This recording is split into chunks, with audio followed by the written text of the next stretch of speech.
Halo teman-teman, selamat datang kembali di channel YouTube-nya One Piecepedia. Kali ini adalah Q&A menjawab pertanyaan seputar One Piece di TikTok. Ini udah part 4 ya. Part 4 teman-teman. Jadi terima kasih bagi kalian yang sudah memberikan pertanyaan-pertanyaan ataupun komentar-komentar yang positif ataupun pertanyaan-pertanyaan yang menarik untuk bisa dimuat di sesi ini gitu lah. Ini udah part keempat lah pokoknya ya. Dan bagi kalian yang belum follow akun TikTok kita, silahkan di follow dulu. Linknya ada di deskripsi, dan bagi kalian yang ingin nge-support channel YouTube gaming kita, silahkan juga, linknya ada juga di deskripsi. Kita main game hampir tiap hari teman-teman ya. Jadi langsung aja nih, beberapa pertanyaan yang menarik yang bisa kita muat dari pertanyaan yang ada di TikTok ya. Oke, kita mulai. Pertanyaan dari Ardiotot 6969 ya. Bang, kenapa Nico Robin diincar sama pemerintahan dunia? Jadi kenapa sih Nico Robin diincar sama pemerintahan dunia? Yang pertama karena dia bajak laut mungkin. Atau yang kedua, atau mungkin kebalik. Sebenarnya yang pertama adalah karena kemampuannya bisa membaca poneglyph. Di mana kemampuan membaca poneglyph ini ataupun tindakan membaca poneglyph itu adalah tindakan yang melanggar peraturan hukum di dunia One Piece ya, peraturan yang sudah disusun oleh pihak pemerintah dunia. Nah, dan si Nico Robin ini adalah satu-satunya sarjana yang tersisa dari Ohara, di mana sarjana ini sudah dihabisi karena mereka bisa membaca poneglyph gitu loh. Jadi kemungkinan besar kenapa Nico Robin diincar oleh pemerintah dunia karena kemampuannya membaca poneglyph. Nah, kemudian dari Call Me Rize ya. Bang, coba jelasin dong bedanya hybrid sama full zone gimana bang? Sama yang lebih kuat mana? Oke, jadi kalau hybrid sama full zone ini ya otomatis istilah dari zone user ya kan.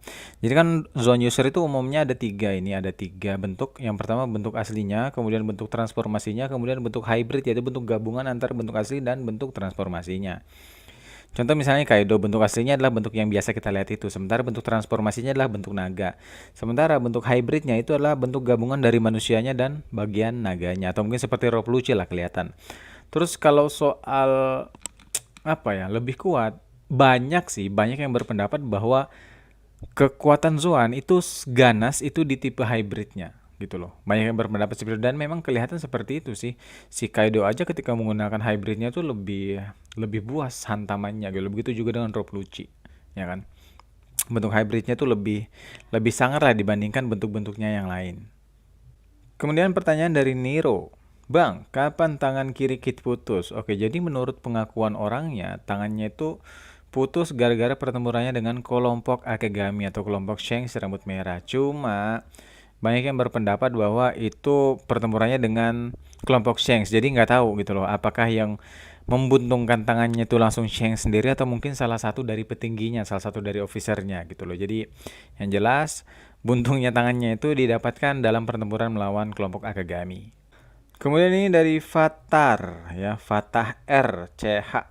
Bang, cara kerjanya devnya Big Mom gimana sih? Masih bingung. Jadi kekuatan boy iblisnya Big Mom itu adalah Soru Soru Nomi tipe paramesia, di mana dia bisa memanipulasi soul.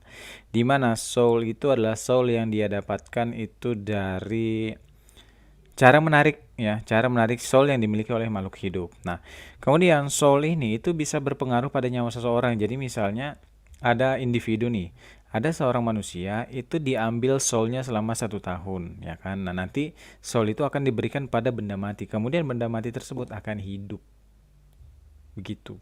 Ya, jadi dia juga bisa menarik soulnya menggunakan soul untuk memperkuat kekuatannya sendiri, tapi nggak bisa dilakukan dengan orang lain. Dia cuma bisa ngambil soulnya, kemudian untuk dia kasih ke dirinya sendiri dan untuk meningkatkan kekuatannya gitu. Itu sih kalau untuk si Big Mom. Kemudian ada dari titik doang nih ya. Nah, ini titik doang. Bang, ada nggak bajak laut selain SHP yang krunya manggil kaptennya pakai nama aja? Ada sih, tapi nggak semua ya, nggak semua. Ada beberapa, contohnya kelompok SHP ya kan. Tapi kan idenya selain SHP ya. Si Killer itu manggil Kid dengan kata Kid, bukan kapten gitu si Killer. Jadi siapa lagi selain itu ya? Rata-rata memang kebanyakan manggil kapten sih, tapi sejauh ini yang aku bisa lihat, yang aku bisa temui itu adalah si Killer. Meskipun demikian, anggotanya yang lain itu memanggil si Kid itu dengan kapten. Killer aja yang manggil dia dengan Kid. Begitu juga dengan kelompok SHP ya kan, dia memanggil Sluvia dengan namanya, enggak dengan sebutan kapten. Ini pertanyaan dari Gwen.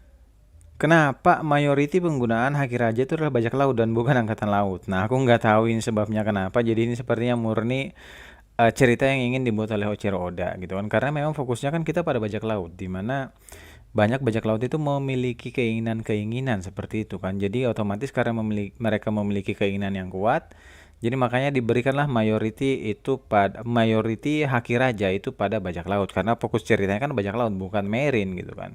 Kalau misalnya tadi fokusnya di kisah Merin, mungkin akan Merin yang diberikan oleh Eiichiro Oda. Jadi kalau menurut aku sih ya ini memang dari pengarangnya seperti itu gitu kan, karena ceritanya berfokus pada bajak laut ya dikasihlah mayoritinya haki raja lah pada bajak laut. Tapi untuk angkatan laut ada yang punya haki raja, yaitu sampai sejauh ini yang baru dikonfirmasi adalah Sengoku. Sengoku memiliki haki raja. Kemudian pertanyaan dari Vortex Gravity, mau nanya nih, devnya Bon Clay sama nenek-nenek yang sama Orochi itu samakah buah iblisnya? Jadi jawabannya sama ya. Buah iblis yang dimiliki oleh Bon Clay dengan buah iblis yang dimiliki oleh Kurozumi Higurashi itu sama, yaitu Mane Mane no Mi, di mana buah iblis ini adalah tipe paramecia itu yang membuat usernya tuh mampu untuk mengcopy, meniru wajah orang lain bahkan penampilannya gitu loh. Nah, terus kenapa sih mereka buah iblisnya tuh bisa sama gitu kan? Nah, jadi sebenarnya konsepnya itu buah iblisnya sama, tapi usernya berbeda dengan timeline yang berbeda. Kalau Kurozumi Higurashi itu dia waktu di flashbacknya Oden dan kemungkinan besar sudah mati, makanya itu buah iblisnya bereinkarnasi dan kemudian dimiliki oleh si Bon Clay. Jadi mereka itu tidak berasal dari waktu yang sama, tapi timelinenya yang berbeda. Dan seperti pengakuan dari si Kaido bahwa dia sudah ngekill lah, membunuh si Kurozumi Higurashi itu gitu. Jadi makanya dia buah iblisnya bereinkarnasi, recycle lagi dan kemudian didapatkan oleh Bon Clay. Oke, ini kemudian dari Abe. Bang, bahas tentang Dr. Kureha yang tahu nama Goldie Roger. Oke, jadi memang ya sejauh di dalam cerita awal itu kita mengenalnya dengan Gold Roger, Gold Roger, Gold Roger. Sampai akhirnya ketika si Luffy berhasil mengalahkan Wapol dan cerita sudah selesai. Di situ si Dr. Kureha itu ngelihat poster buronan si Luffy gitu kan, namanya Monkey D. Luffy gitu kan. Nah, habis itu dia tertarik dengan kata D pada nama tersebut. Barulah dia nanya nih sama si Dalton, ada di sebelahnya kali itu kalau nggak salah, dia ngomong, apakah kalian mengenal Goldie Roger katanya kan. Terus si Dalton nggak paham, dia kan D katanya, Bu. Maksudnya dia taunya kan Gold Roger, kenapa Dr. Kureha itu menyebutnya Goldie Roger. Nah, untuk penjelasan kenapa si Kureha ini bisa tahu, kemungkinan besar karena ya dia termasuk veteran di dunia One Piece. Veteran dalam artian mungkin pengalamannya banyak atau informasi yang dia dapat itu banyak gitu kan.